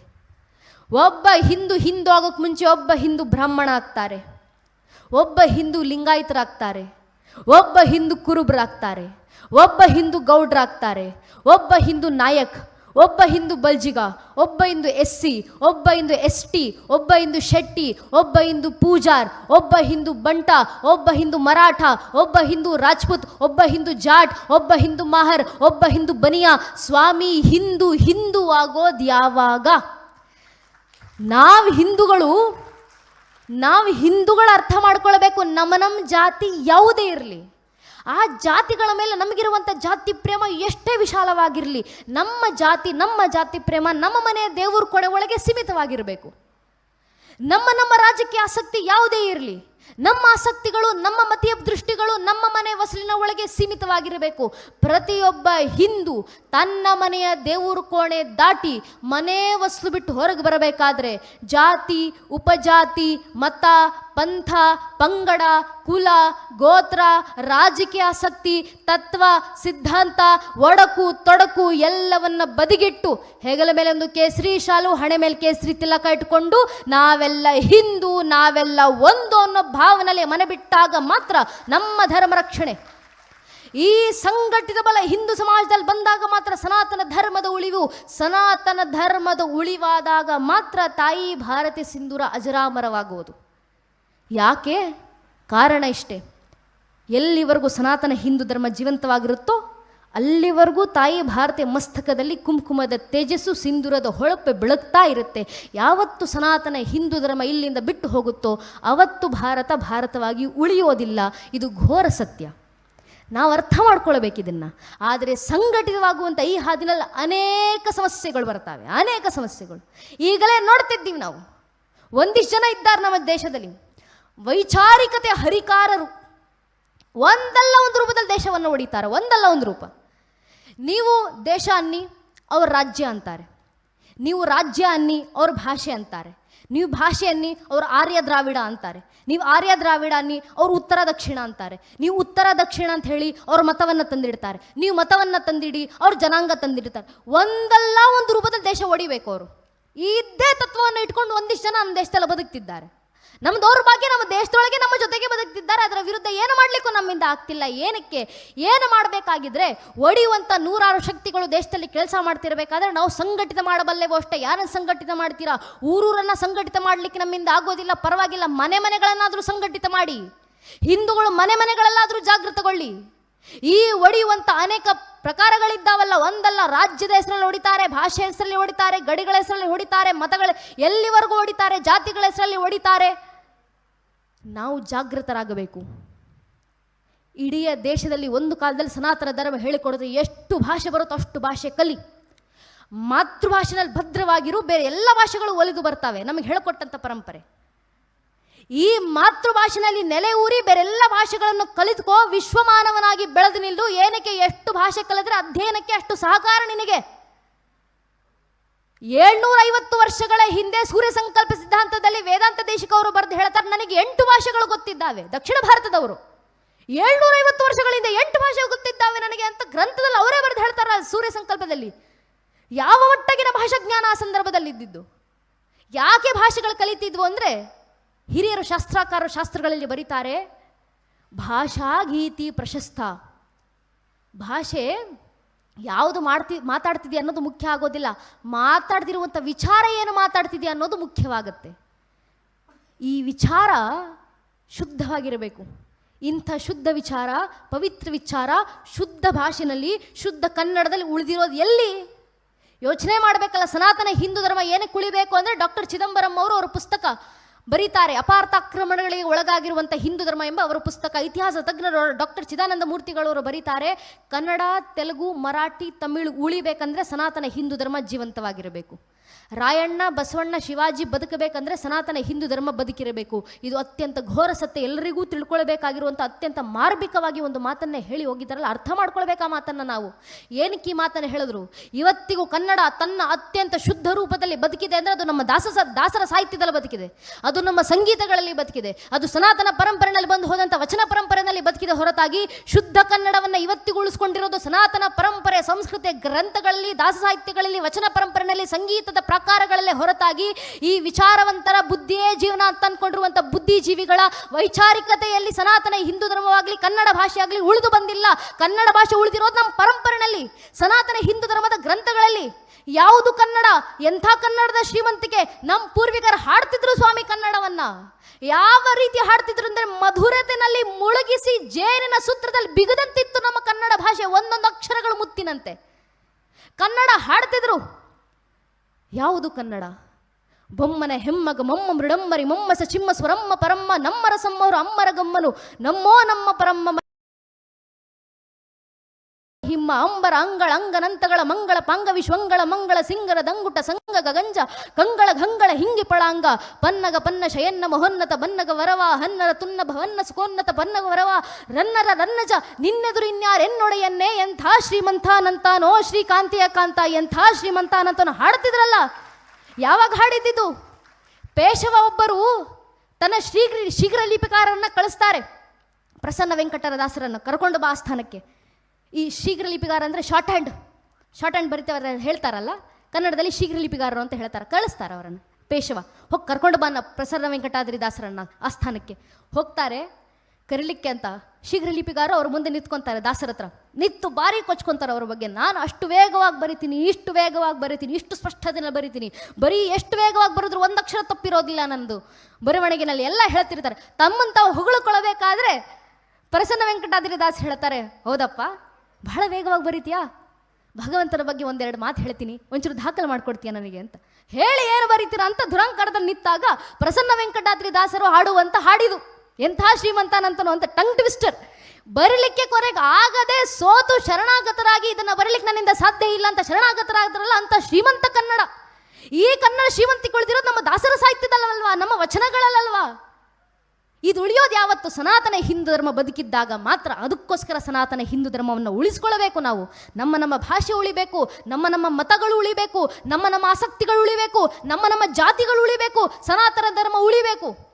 ಆದ್ರಿಂದ ಸನಾತನ ಧರ್ಮದ ಉಳಿವು ಅನೇಕ ಒಡಗುಗಳು ಬರ್ತಾವೆ. ನಮ್ಮನ್ನು ಆರ್ಯ ದ್ರಾವಿಡರು ಅಂತ ಓಡಿಯುವಂಥ ಪ್ರಯತ್ನ ಹಿಂದಿನ ಕಾಲದಿಂದಲೂ ಆಗ್ತಿದೆ, ಈಗಲೂ ಆಗ್ತಿದೆ. ಯಾರ್ಯಾರೆಲ್ಲ ಈ ಮಾತನ್ನು ಹೇಳ್ತಾರಲ್ಲ ಸ್ವಲ್ಪ ಅರ್ಥ ಮಾಡ್ಕೊಳ್ಬೇಕು. ಭರತ ಕಂಡಂಥ ಅತ್ಯದ್ಭುತ ವ್ಯಕ್ತಿತ್ವ ಡಾಕ್ಟರ್ ಬಾಬಾ ಸಾಹೇಬ್ ಅಂಬೇಡ್ಕರ್ ಅವರು ಬರೆದಿರುವಂಥ ಒಂದು ಪುಸ್ತಕ ಇದೆ, ಹೂವೆರ್ ಶೂದ್ರಾಸ್ ಅಂತ. ಆ ಹೂವೆರ್ ಶೂದ್ರಾಸ್ ಎಂಬ ಪುಸ್ತಕದ 4ನೇ ಅಧ್ಯಾಯ ಇದೆ, ಆರ್ಯನ್ಸ್ ವರ್ಸಸ್ ಶೂದ್ರಾಸ್ ಅಂತ. ಪುಸ್ತಕವನ್ನು ಓದಿ ನೋಡಿ, ಕನಿಷ್ಠ ಪಕ್ಷ ಆ 4ನೇ ಅಧ್ಯಾಯ ಓದಿ ನೋಡಿ. 4ನೇ ಅಧ್ಯಾಯ ಆರ್ಯಸ್ ವರ್ಸಸ್ ಶೂದ್ರಾಸ್ ಎಂಬ ಅಧ್ಯಾಯದಲ್ಲಿ ಸ್ಪಷ್ಟವಾಗಿ ಬಾಬಾ ಸಾಹೇಬರು ಉಲ್ಲೇಖ ಮಾಡಿ ಹೇಳ್ತಾರೆ, ಆರ್ಯ ದ್ರಾವಿಡ ಎಂಬ ಥಿಯರಿಯನ್ನು ಒಪ್ಕೊಳ್ಳಿಕ್ಕೆ ಸಾಧ್ಯವೇ ಇಲ್ಲ. It falls in every point of inspection. ನೀವು ಯಾವ ಸೂತ್ರದಲ್ಲಿ ಹುಡುಕಿದ್ರು ಆರ್ಯನ್ ಇನ್ವೇಷನ್ ಥಿಯರಿ ಸೋಲುತ್ತೆ. ಆರ್ಯನ್ ಇನ್ವೇಷನ್ ಥಿಯರಿ ಎಂಬುದು ಕಟ್ಟುಕತೆ ಅಂತ ಬಾಬಾ ಸಾಹೇಬ್ ಅಂಬೇಡ್ಕರ್ ಅವರು ದಾಖಲಿಸಿ ಹೇಳಿರುವಂಥ ಮಾತು. ಇದನ್ನು ತಿಳಿಸ್ಬೇಕಲ್ವ ನಮ್ಮ ಮಕ್ಕಳಿಗೆ, ಮುಂದಿನ ಪೀಳಿಗೆಗೆ, ನಮ್ಮ ಸಮಾಜಕ್ಕೆ ಯಾವತ್ತೂ ತಿಳಿಸುವಂಥ ಪ್ರಯತ್ನವನ್ನು ಮಾಡೋದು. ನಾವು ಜಾಗೃತರಾದಾಗ ನಮ್ಮ ಮೇಲೆ, ಸನಾತನ ಧರ್ಮದ ಮೇಲೆ ಒಂದಾದ ನಂತರ ಒಂದು ಪ್ರಶ್ನೆಗಳು ಬರ್ತಾವೆ, ವೈಚಾರಿಕ ದಾಳಿಗಳಾಗ್ತಾವೆ. ನೀವು ಒಂದು ಜಾತಿಯವರನ್ನ ಕೆಟ್ಟದಾಗಿ ನೋಡ್ಕೊಂಡಿದ್ದೀರಾ, ದಬ್ಬಾಳಿಕೆಗಳನ್ನೇ ಮಾಡಿದ್ದೀರಾ, ನಿಮ್ಮ ವೇದಗಳ ಪುರುಷ ಸೂಕ್ತದಿಂದ ಹಿಡಿದು ಎಲ್ಲೆಡೆ ದಬ್ಬಾಳಿಕೆಯನ್ನು ಮಾಡಿದರೆ ಹೇಳ್ತಾರಲ್ಲ, ಸ್ವಾಮಿ ದೇವಸ್ಥಾನಕ್ಕೆ ಹೋಗ್ತೀರಾ, ಬಹಳ ಉದಾಹರಣೆ ಬೇಡ, ಪ್ರತಿಯೊಬ್ಬ ಹಿಂದೂ ದೇವಸ್ಥಾನಕ್ಕೆ ಹೋಗ್ತೀವಿ. ದೇವಸ್ಥಾನಕ್ಕೆ ಹೋದಾಗ, ನೀವು ವೈಷ್ಣವ ದೇವಸ್ಥಾನಕ್ಕೆ ಹೋದಾಗ, ರಾಮಾನುಜರ ವಿಶೇಷ ಪಂಥದಿಂದ ಬಂದಂಥ ದೇವಸ್ಥಾನಗಳಲ್ಲಿ ನಿಮ್ಮ ತಲೆ ಮೇಲೆ ಒಂದು ಕಿರೀಟ ಸ್ವರೂಪದಲ್ಲಿ ಇಡ್ತಾರೆ. ಶಠಾರಿ ಅಂತ ಕರೀತಾರೆ ಅದನ್ನು, ಆಶೀರ್ವಾದಕ್ಕೆ ಅಂತ ಇಡುವಂಥದ್ದು. ಈ ಶಠಾರಿಯನ್ನು ನೋಡಿದ್ರೆ ಮೇಲ್ಗಡೆ 2 ಪಾದಗಳಿರ್ತವೆ, ಕೆಳಗೆ ಒಂದು ಆಕಾರ ಇರುತ್ತೆ. ಈ ಪಾದಗಳು ಭಗವಂತನದ್ದು. ಕೆಳಗಿರುವಂಥ ಆಕಾರ ಯಾರದ್ದು ಗೊತ್ತೇ? ಕಿರೀಟಪ್ರಾಯವಾದಂಥ ಆಕಾರ ನಮ್ಮಾಳ್ವಾರೆಂಬುವರದ್ದು. ನಮ್ಮಾಳ್ವಾರೆಂಬುವರು ನಾವು ಈಗ ಹೇಳುವಂಥ ಪರಿಶಿಷ್ಟ ಜಾತಿಗೆ ಸೇರಿದಂಥವರು. ವೇದಾಂತ ದೇಶಿಕ ಅವರು ಉಲ್ಲೇಖ ಮಾಡ್ತಾರೆ, ನಿತ್ಯಂ ಮಣಿಪಾದುಕಾಭ್ಯಾಂ ತಥೋವ ಶಠಾರೈತಿ. ಶಠಾರಿಯನ್ನು ಏನಕ್ಕೆ ಧರಿಸೋದು? ಭಗವಂತನ ಪಾದಗಳಿಂದ ಹೊರಹೊಮ್ಮಿ ಬಂದಂಥ ಆ ನಮ್ಮಾಳ್ವಾರವರನ್ನು ದಿನನಿತ್ಯ ಪ್ರತಿಯೊಬ್ಬ ಹಿಂದೂ ತಲೆ ಮೇಲೆ ಹೊತ್ತುಕೊಂಡು, ನಿಮಗೆ ಇರುವಂಥ ಜ್ಞಾನವನ್ನು ನಮಗೆ ದಾರಿ ಎರೆದು ಕೊಡಿ, ಭಗವಂತನ ಆಶೀರ್ವಾದ ಭಗವಂತನಿಂದ ಬೇಡದ್ರೆ ಆಗೋದಿಲ್ಲ, ನಿಮ್ಮ ಮೂಲಕ ಆಶೀರ್ವಾದ ಬರಲಿ ಅಂತ ಭಗವಂತನ ಹತ್ರ ಕೇಳಿಕೊಳ್ಳಲಿಕ್ಕೆ ನಮ್ಮಾಳ್ವಾರ ಪರಿಶಿಷ್ಟ ಜಾತಿನಲ್ಲಿ ಹುಟ್ಟು ಬಂದಂಥ ನಮ್ಮಾಳ್ವಾರವರ ಪಾದುಕೆಯನ್ನು ದಿನಾ ತಲೆ ಮೇಲೆ ಹೊತ್ತುಕೊಂಡು ಬ್ರಾಹ್ಮಣಿನಿಂದ ಹಿಡಿದು ವೈಶ್ಯ ಶೂದ್ರ ಕ್ಷತ್ರಿಯರವರೆಗೂ ಎಲ್ಲರೂ ತಲೆ ಮೇಲೆ ಹೊತ್ತುಕೊಂಡು ಓಡಾಡಬೇಕು ಅಂತ ದೇವಸ್ಥಾನದಲ್ಲಿ ನಮಗೆ ಹಾಕೊಟ್ಟೋದಂಥ ಪರಂಪರೆ. ಎಲ್ಲಿ ಬಂತು ವ್ಯವಸ್ಥೆ? ತಪ್ಪುಗಳಿದ್ದಾವೆ. ನಮ್ಮ ತಪ್ಪು ಏನು ಗೊತ್ತಾ? ಸನಾತನ ಹಿಂದೂ ಧರ್ಮದ್ದು we are experts in washing a dirty clothes in front of the public. ಜಗತ್ತಿನ ಮುಂದೆ ನಿಂತ್ಕೊಂಡು ಹೇಳೋದು ನಾವು, ನಮ್ದಲ್ಲಿ ಇಷ್ಟು ಸಮಸ್ಯೆ, ಧರ್ಮದಲ್ಲಿ ಇಷ್ಟು ಒಡಕು. ಜಗತ್ತಿನ ಮುಂದೆ ಹೇಳಿ ಏನು ಉಪಯೋಗ ಸ್ವಾಮಿ? ನೀನು ಬದಲಾವಣೆ ತರಬೇಕಾ? ನಿನ್ನ ಸಮಾಜದಲ್ಲಿ ಬದಲಾವಣೆಯನ್ನು ತನ್ನಿ. ಬದಲಾವಣೆ ತರಬೇಕಾ? ಊರಿನಲ್ಲಿ ಬದಲಾವಣೆ ತನ್ನಿ. ಆಗೋದಿಲ್ವಾ? ನಿಮ್ಮ ಮನೆಗಳಲ್ಲಿ ಬದಲಾವಣೆಯನ್ನು ತನ್ನಿ. ನಮ್ಮ ಮನೆಗಳಲ್ಲಿ ಹೇಳಿಕೊಡಿ. ಇದನ್ನು ಬಿಟ್ಟು ಹೊರಗೆ ನಿಂತ್ಕೊಂಡು ಜಗತ್ತಿನ ಮುಂದೆ ಯಾವುದೋ ವಿದೇಶದ ಭೂಮಿಯಲ್ಲಿ ನಿಂತ್ಕೊಂಡು ದೇಶದಲ್ಲಿ ಇಷ್ಟು ಸಮಸ್ಯೆಗಳಾಗ್ತಿದ್ದಾವೆ, ಇನ್ನು ಹಿಂದೂ ಧರ್ಮದಲ್ಲಿ ಇಷ್ಟು ಸಮಸ್ಯೆ, ಏನು ಉಪಯೋಗ ಅದರಿಂದ? ಏನು ಆರ್ಟಿಕಲ್ಸ್ ಮೇಲೆ ಆರ್ಟಿಕಲ್ಸ್ ಬರೆಯೋರು ನಮ್ಮ ಭಾರತೀಯರು, ಹಿಂದೂಗಳು. ಆರ್ಟಿಕಲ್ಸ್ ಓದಿ ನೋಡಿ, ಒಂದಿಷ್ಟು ಬರ್ತಾವೆ. ಈ ಆರ್ಟಿಕಲ್ಸ್ ಬರೆಯೋರು ಯಾರು ಗೊತ್ತಾ? ಅಂಕಣರು. ಹಿಂದೂ ಧರ್ಮದ ವಿರುದ್ಧವಾದಂಥ ಅಂಕಣಗಳು ಹಿಂದೂಗಳೇ. ಹಿಂದೂ ಧರ್ಮದ ಪರವಾಗಿರುವಂಥ ಅಂಕಣಗಳನ್ನು ಓದಬೇಕಂದ್ರೆ ನೀವು ಯೂನಿವರ್ಸಿಟಿ ಆಫ್ ಕೊಲಂಬಿಯಿಂದ ತರಿಸ್ಕೊಳ್ಬೇಕು, ಯೂನಿವರ್ಸಿಟಿ ಆಫ್ ಆಕ್ಸ್ಫರ್ಡ್ ಇಂದ ತರಿಸ್ಕೊಳ್ಬೇಕು. ಸನಾತನ ಹಿಂದೂ ಧರ್ಮದ ಹಿರಿಮೆ ವಿದೇಶಿಗರು ಅರ್ಥ ಮಾಡ್ಕೊಂಡಿದ್ದಾರೆ. ಸನಾತನ ಹಿಂದೂ ಧರ್ಮದ ಬಗ್ಗೆ ಕೊಂಕು ತೆಗೆಯುವ ಮಾತನ್ನು ಹಿಂದೂಗಳೇ ಆಡ್ತಿದ್ದಾರೆ. ಇದು ನಮ್ಮ ದೌರ್ಭಾಗ್ಯ. ಇದರಿಂದಲೇ ಹೊಡಿತಿರೋದು ಧರ್ಮ. ಇದು ಸಣ್ಣ ಮಾತು ಅಂತ ನಾವು ಅಕಸ್ಮಾತ್ ಅಂದ್ಕೊಂಡ್ರೆ, ಒಂದು ಉದಾಹರಣೆಯನ್ನು ಕೊಡ್ತೀನಿ. ಇಡೀ ಭಾರತದಲ್ಲಿ ನಾವು ಏನೇನೆಲ್ಲ ಸಮಸ್ಯೆ ನೋಡ್ತೀವಿ. ಕಾಶ್ಮೀರದ ಸಮಸ್ಯೆಯನ್ನು ನೋಡ್ತೀವಿ, ಭಾರತವನ್ನು ತುಂಡು ಮಾಡಿದ ಸಮಸ್ಯೆಯನ್ನು ನೋಡ್ತೀವಿ. ಇದರ ಹಿಂದೆಲ್ಲ ಒಂದು ಸೂತ್ರ ಇರುತ್ತೆ, ಹುಡುಕಿಕೊಂಡು ಹೋಗಿ. ಸೂತ್ರ ಯಾವುದು ಅಂತ. ಕಾಶ್ಮೀರ ಮುಸಲ್ಮಾನರ ಪಾಲಿಗೆ ಹೋಗಿದ್ರು, ಇಸ್ಲಾಂ ದಾಳಿಗಳ ಪಾಲಿಗೆ ಹೋಗಿದ್ದು ಯಾವಾಗ ಗೊತ್ತೇ? ಪ್ರಥಮ ಕಾಶ್ಮೀರದ ಸುಲ್ತಾನ ಮೂಲ ಬುದ್ಧಿಸ್ಟ್ ಆತ, ಬೌದ್ಧ ವ್ಯಕ್ತಿ. ರಾಯ್ಚಂದ್ ಬೋತಿ ಎಂಬ ಒಬ್ಬ ಮೂಲ ಬೌದ್ಧ ವ್ಯಕ್ತಿ ಶಫ್ರುದ್ದೀನ್ನ ಸಂಪರ್ಕಕ್ಕೆ ಬಂದು ಮುಸಲ್ಮಾನನಾಗಿ ಮತಾಂತರಗೊಂಡು ತಾನು ನಂತರ ಶಧುದ್ದೀನ್ ಶಾ ಸುಲ್ತಾನನಾಗಿ ಕಾಶ್ಮೀರವನ್ನು ಆಳಿದಂಥ ಪ್ರಥಮ ಮುಸಲ್ಮಾನನಾದ. ಯಾರು ಮತಾಂತರಗೊಂಡವನು? ಮೂಲ ಮುಸಲ್ಮಾನನಲ್ಲ. ಒಂದು ಮತಾಂತರ ಇಡೀ ಕಾಶ್ಮೀರವನ್ನು ಯಾವ ರೀತಿ ಬದಲಾವಣೆ ಮಾಡಿದ, ಶತಮಾನಗಳು ಕಳೆದು ಹೋದು ಇವತ್ತಿಗೂ ಕಾಶ್ಮೀರ ಪೂರ್ಣ ಸ್ವರೂಪದಲ್ಲಿ ನಮ್ಮ ಕೈಗೆ ಸಿಕ್ತಿಲ್ಲ. ಒಬ್ಬ ಮತಾಂತರದಂತ ಒಬ್ಬ ಮತಾಂತರ ವ್ಯಕ್ತಿಯಿಂದ ಒಬ್ಬ ರಾಯ್ಚಂದ್ ಬೋತಿ ಬುದ್ಧಿಸ್ಟ್ ವ್ಯಕ್ತಿ. ನಾವು ಹೇಳ್ತೀವಲ್ಲ, ಮತಾಂತರ ಆಗಲಿಕ್ಕೆ ಬಿಡಬೇಡಿ, ಜಾಗೃತರಾಗಿ. ಏನಕ್ಕೆ ಹೇಳೋದಂದ್ರೆ ಈ ಕಾರಣಕ್ಕೆ, ಒಂದು ಪ್ಯಾಟ್ರನ್ ಇದೆ. ಇತಿಹಾಸ ಒಂದು ವಿಷಯವನ್ನು ಕಳಿಸ್ಕೊಡುತ್ತೆ. If you learn history you will understand that no one learns from history. ಇತಿಹಾಸ ಓದಿದ್ರೆ ಅರ್ಥ ಆಗೋದು ಇತಿಹಾಸವನ್ನು ಯಾರು ತಿಳ್ಕೊಳ್ಳಲ್ಲ ಅಂತ. History keeps repeating itself. ಆಗ್ತಾನೆ ಇರುತ್ತೆ ಇತಿಹಾಸದಲ್ಲಿ. ನಾವು ತಿಳಿದುಕೊಳ್ಳಲಿಲ್ಲ, ನಾವು ಬದಲಾಗಲಿಲ್ಲ. ಒಂದು ಮತಾಂತರದ ಎಷ್ಟು, ಅದಕ್ಕೆ ವಿವೇಕಾನಂದ ಹೇಳಿದ್ರು, ಒಬ್ಬ ವ್ಯಕ್ತಿ ಹಿಂದೂ ಧರ್ಮದಿಂದ ಮತಾಂತರ ಆಗ್ತಿದ್ದಾನೆ ಅಂದರೆ ಹಿಂದೂ ಧರ್ಮದ ಸಂಖ್ಯೆ ಕಡಿಮೆ ಆಯಿತು ಅಂತಲ್ಲ, ಹಿಂದೂ ಧರ್ಮದ ವಿರೋಧಿಗಳ ಸಂಖ್ಯೆ ಹೆಚ್ಚಾಗ್ತಿದೆ ಅಂತ ಅರ್ಥ. ಜಾಗೃತರಾಗಿ ಅಂತ ವಿವೇಕಾನಂದರು ಒಂದು ಕಾಲದಲ್ಲಿ ಹೇಳಿದಂಥ ಮಾತು ಅರ್ಥ ಮಾಡ್ಕೊಳ್ಬೇಕು ನಾವಿದನ್ನು. ಒಬ್ಬ ವ್ಯಕ್ತಿ ಮತಾಂತರದ ಪರಿಣಾಮ ಏನಾಯಿತು? ಮಕ್ಕಳಿಗೆ ಕೊಡುವಂಥ ಶಿಕ್ಷಣದ ಮೂಲಕ ಎಂತೆಂಥ ಬದಲಾವಣೆಯನ್ನು ತರಬಹುದು. ಒಂದೊಂದು ವಿಚಾರಗಳು ಮಕ್ಕಳ ಕಿವಿಗೆ ಬಿದ್ದಂಥ ಸಂದರ್ಭದಲ್ಲಿ ಇಡೀ ಟೂ ನೇಷನ್ ಥಿಯರಿ ಹುಟ್ಕೊಂತಲ್ಲ, ನಾವು ಕೈ ತೋರಿಸ್ತೀವಿ ಜಿನ್ನಾನ ಕಡೆ. ಜಿನ್ನ ತಂದಿದ್ದು ಅಲ್ಲ, ಅಟರ್ ನಾನ್ಸೆನ್ಸ್. ಜಿನ್ನ ಅಲ್ಲವೇ ಅಲ್ಲ. ಅವನ ಹಿಂದೆ ಮೊದಲ ಬಾರಿಗೆ ಭಾರತದಲ್ಲಿ ಟೂ ನೇಷನ್ಸ್ ಥಿಯರಿನ ತಂದಂಥವ್ರು ಯಾರು? ಅಹಮದ್ ಖಾನ್ ಅಲ್ವಾ? ಸೈಯದ್ ಅಹಮದ್ ಖಾನ್. ಅಲಿಗರ್ ಮೂವ್ಮೆಂಟ್ ಹಿಂದೆ ಇದ್ದಂಥ the mind behind Aligarh movement. Syed Ahmed Khan ಪ್ರಥಮ ಬಾರಿಗೆ ಟೂ ನೇಷನ್ ಥಿಯರಿಯ ಪ್ರಸ್ತಾವವನ್ನು ಮಾಡಿದ್ದು ಯಾವ ವರ್ಷದಲ್ಲಿ ಗೊತ್ತೇ? 1947ರಲ್ಲ, 1885ರಲ್ಲಿ, 1885ನಲ್ಲಿ ಶುರುವಾದಂಥದ್ದು. ಯಾವ ಕಾರಣದಿಂದ? ಆತ ಪಡೆದಂಥ ಶಿಕ್ಷಣದ ಕಾರಣದಿಂದ. ಅದನ್ನು ಶಿಕ್ಷಣ ಅಂತ ಕರೀಬೇಕು ಇಲ್ವೋ ಗೊತ್ತಿಲ್ಲ. ಒಂದು ಸಂಸ್ಥೆ ಡೆಲವಾಯಿಯತ್ ಸ್ಕೂಲ್ ಆಫ್ ಥಾಟ್ ಇಂದ ಬಂದಿದ್ದಂಥ ಒಬ್ಬ ವ್ಯಕ್ತಿ ಚಿಕ್ಕಂದಿನಲ್ಲಿ ಪಡೆದಂಥ ಒಂದು ಶಿಕ್ಷಣ ಪರಿಣಾಮ ಇಡೀ ದೇಶವನ್ನು ಮುಂದೆ ಭಗ್ನಗೊಳಿಸ್ತು. ಸಣ್ಣದಾಗಿ ಶುರುವಾದಂಥ ಕ್ರಾಂತಿಗಳು ಸಣ್ಣದಾಗಿ ಹತ್ತುಕೊಳ್ಳುವಂಥ ಒಂದು ಸ್ಪಾರ್ಕ್, ಒಂದು ಜ್ವಾಲೆಯಾಗಿ ಪರಿಣಮಿಸಬಲ್ಲದು ದೇಶವನ್ನು ಒಡಿಲಿಕ್ಕೆ. ಅದನ್ನು ಅರ್ಥ ಮಾಡ್ಕೊಳ್ಬೇಕು ನಾವು. Macaulay has won in his objective. ಹೇಳಿ ಹೋಗಿದ Macaulay, I will create brown skin Indians within a century succeeded in that. Brown skin Indians ತಯಾರಾಗಿದ್ದಾರೆ. ನಮ್ಮ ವಸ್ತ್ರವನ್ನು ಧರಿಸಲಿಕ್ಕೆ ನಮಗೆ ಅವಮಾನ. ನನ್ನ ತಂದೆ ಆಟೋ ಚಾಲಕರು, ರಿಕ್ಷಾ ಡ್ರೈವರ್ ನಮ್ಮಪ್ಪ. ಬೆಂಗಳೂರಿನಲ್ಲಿ ಆಟೋ ಓಡಿಸ್ತಾರೆ. ಇವತ್ತಿಗೂ ನಮ್ಮಪ್ಪ ಹೇಳ್ತಾರೆ, ಬೆಂಗಳೂರಿನ ಶಾಲೆಗಳಿಗೆ ಕಾಲೇಜುಗಳಿಗೆ ಬಾಡಿಗೆ ಬಿಡಬೇಕಾದ್ರೆ ಆಟೋದಲ್ಲಿ ಹತ್ತಿರುವಂಥ ಮಕ್ಕಳು ಕಾಲೇಜು ಒಳಗೆ ಹೋಗೋಕ್ಕೂ ಮುಂಚೆ ಹಣೆಯಲ್ಲಿರುವಂಥ ಕುಂಕುಮವನ್ನು ಅಳಿಸ್ಕೊಂಡು ಕಾಲೇಜ್ ಒಳಗೆ ಹೋಗ್ತಾರೆ. ಇದು ಕಾಲೇಜು ಶಾಲೆ ಬಿಡಿ, IT-BT ಕಂಪ್ನಿಗಳಿಗೆ ಹೋಗುವಂಥ ಕೆಲಸಗಾರರು ಹಣೆಯಲ್ಲಿಟ್ಟಿರುವಂಥ ವಿಭೂತಿ ಕುಂಕುಮವನ್ನು ದೇವಸ್ಥಾನದಿಂದ ಹೋಗ್ತಿದ್ರೆ ಅಳಿಸ್ಕೊಂಡು ಆನಂತರ ಆಫೀಸ್ ಒಳಗೆ ಹೋಗೋದು. ಯಾಕಿದು? ಯಾಕೆ ಇನ್ಫೀರಿಯಾರಿಟಿ ಕಾಂಪ್ಲೆಕ್ಸ್? ಕಾರಣ ಇಷ್ಟೇ, ಮನೆಯಲ್ಲಿ ಜಾಗೃತಿಯ ಕೊರತೆ. ಕೊನೆಗೊಂದು ಮಾತು ನನ್ನ ನೆಚ್ಚಿನ ಬಂಧುಗಳೇ, ಜಾಗೃತಿಯ ಕೊರತೆಯಿಂದ ಇಷ್ಟೆಲ್ಲ ಆಗ್ತಿರೋದು. ಜಾಗೃತಿ ಮೂಡಿಸಿ. ಏನಕ್ಕೆ ಹಣೆಗೆ ಕುಂಕುಮ ಇಡ್ತೀವಿ, ಏನಕ್ಕೆ ಹಣೆಗೆ ವಿಭೂತಿ ಇಡ್ತೀವಿ, ಏನಕ್ಕೆ ತಿಲಕ, ಏನಕ್ಕೆ ಸಿಂಧೂರ, ಸಿಂಧೂರದ ಸಂಕೇತವೇನು ಹೇಳ್ಕೊಡ್ಬೇಕಲ್ವ ಮಕ್ಕಳಿಗೆ. ಕಾಟಾಚಾರಕ್ಕೆ ಹೆಣ್ಣುಮಕ್ಕಳು ಹಣೆಗೆ ಸಿಂಧೂರ ಇಡೋದಿಲ್ಲ, ಅದಕ್ಕೊಂದು ಕಾರಣ ಇದೆ.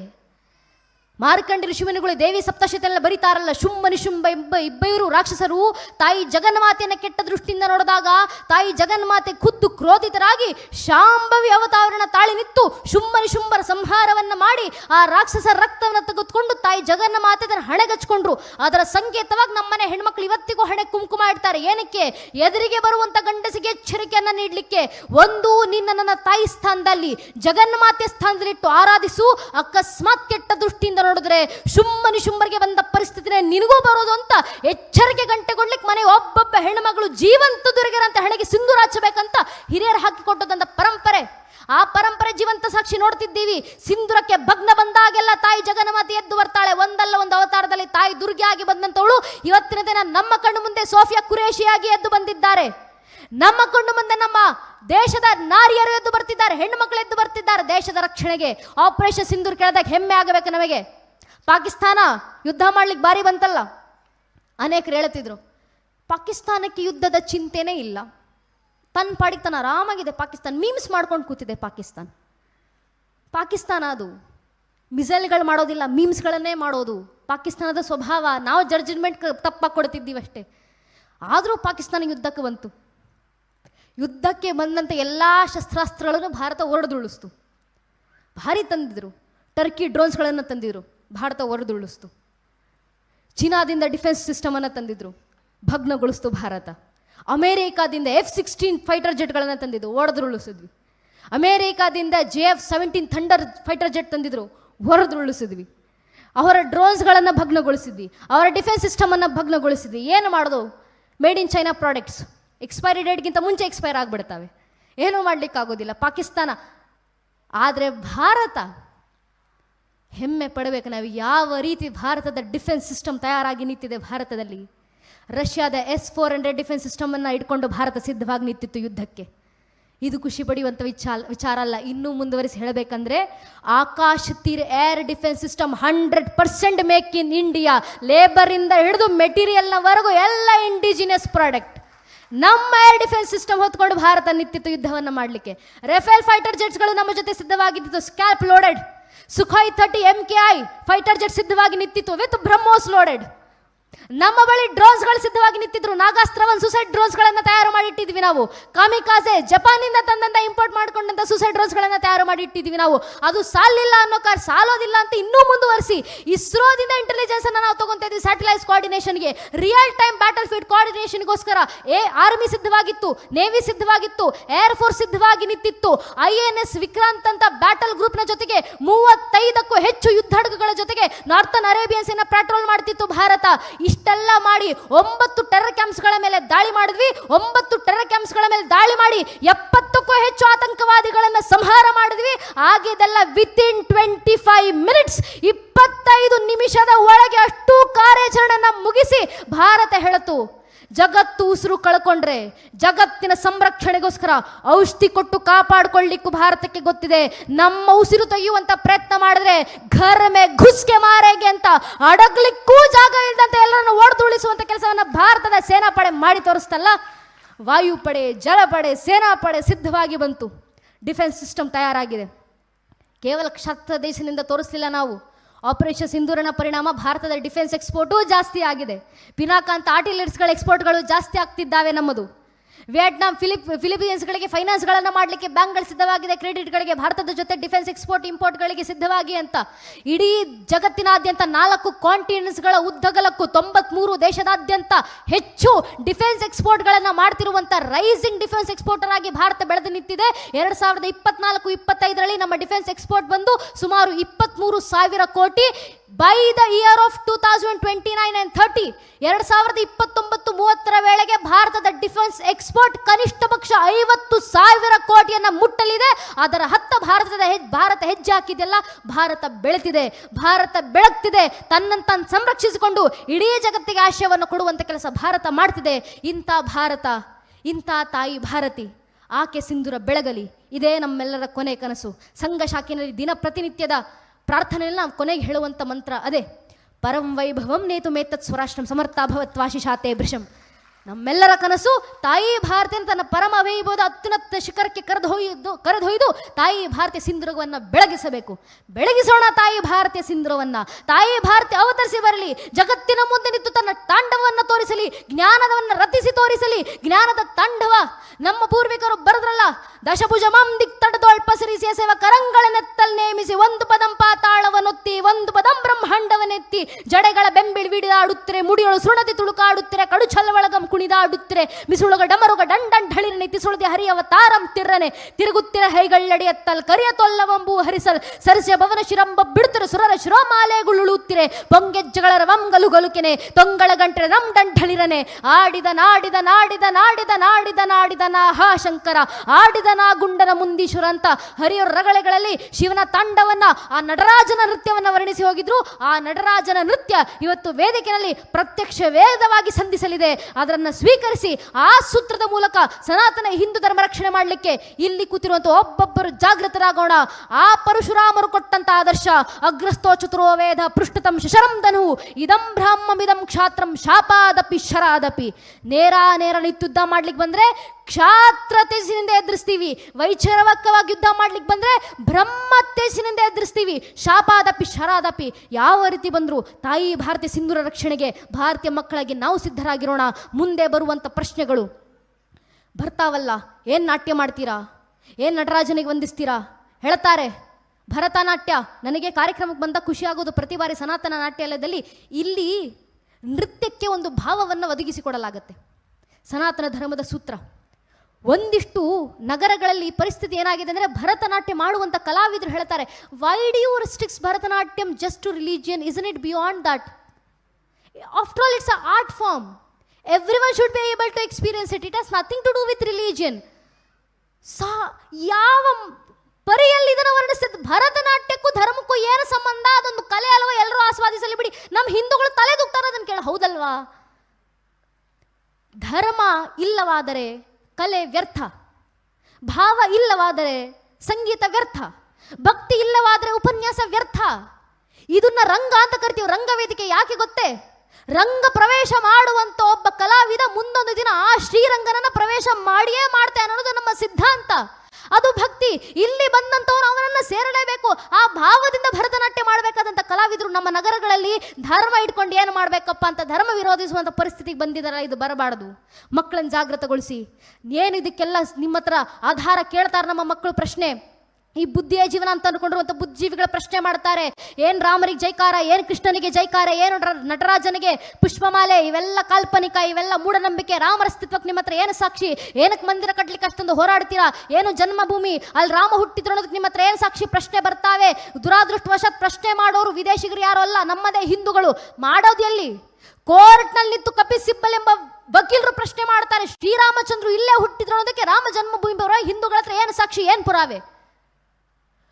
ಇಡೀ ಕೋರ್ಟ್ನ ಹಿಯರಿಂಗ್ ಅನ್ನ ಓದಿ ನೋಡಿ, ಪ್ರಶ್ನೆ ಬಂತು. ಏನು ಸಾಕ್ಷಿ ಅಂದ್ರೆ? ಮುಂದೆ ಇದೇ ಪ್ರಶ್ನೆ ನಮ್ಮನೆ ಬಾಗಿಲಿಗೆ ಬಂದು ನಮ್ಮ ಮಕ್ಕಳ ಮುಂದೆ ನಿಂತು ಯಾರಾದರೂ ರಾಮರ ಅಸ್ತಿತ್ವಕ್ಕೆ ನಿಮ್ಮ ಹತ್ರ ಏನು ಸಾಕ್ಷಿ, ಏನು ಉತ್ತರ ಕೊಡಬೇಕು ನಮ್ಮ ಮಕ್ಕಳು? ಧರ್ಮ ಜಾಗೃತಿ ಯಾವ ಮಟ್ಟಕ್ಕೆ ಮಕ್ಕಳಲ್ಲಿ ಬೆಳೆದಿರಬೇಕಂದ್ರೆ, ಹಿಂದೂ ಧರ್ಮದ ಒಂದೊಂದು ಮಗು ಎದೆ ತಟ್ಕೊಂಡು ಎದೆ ಒಪ್ಪಿಸ್ಕೊಂಡು ಹೇಳಬೇಕು, ರಾಮರ ಅಸ್ತಿತ್ವಕ್ಕೆ ಮಾತ್ರ ಅಲ್ಲಪ್ಪ, ಬೇಕಾದ್ರೆ ಇಡೀ ಶ್ರೀರಾಮಚಂದ್ರರ ವಂಶವೃಕ್ಷದ ಅಸ್ತಿತ್ವಕ್ಕೆ ನಾನು ಸಾಕ್ಷಿಯನ್ನು ಕೊಡಬಲ್ಲೆ. ನಮ್ಮ ಮಕ್ಕಳ ಬಾಯಿಂದ ಬರಬೇಕಾದ ಉತ್ತರ ಭಗವಂತನ ಕೃಪಾಶೀರ್ವಾದದಿಂದ.